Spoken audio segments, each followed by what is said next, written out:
Now, when it comes to blues soloing, generally we think of blues soloing as starting with the pentatonic scale. I'm going to back off my distortion a little bit here. Okay, so what happens is the easiest way to approach thinking of blues is adding in a couple of really important notes into the scale if you haven't already done this. One is going to be what we call the blue or blues note. Now I'm using A minor pentatonic right now.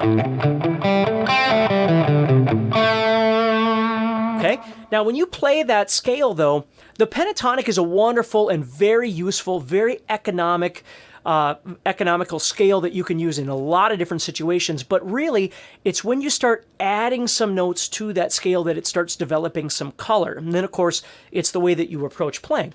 So if you think about this A minor pentatonic, the first thing I want to add is this blues note, and it's included right here. It's that right there. Now in theory we call this a flatted 5, and it's not a real beautiful sound over the root. It actually sounds kind of ugly.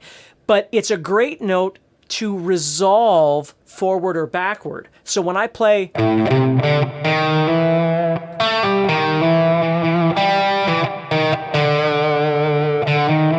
and you'll notice how I can use those three notes in conjunction with each other as I play, and you get some really cool kind of bluesy sounds from that. Now, the awesome part about this note here, this blues note, or an E flat it is, if I go up to the 3rd string and add it on the 8th fret,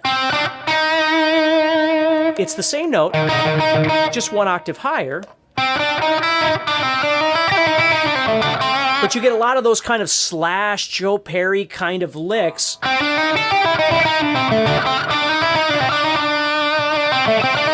by adding it on the 8th fret of the 3rd string there. Now it's the same note, but because here it wound up between the 1st finger and the 3rd finger in this kind of chromatic shape, but up on this string it wound up on my pinky over here.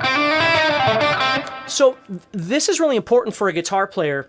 The positioning of the notes that you want, they are the same notes over and over and over, but because your fingers the notes wind up on different fingers, therefore you play it differently, oftentimes it's fun to practice it in different positions to see what kind of sounds you get. When I play that blues note here,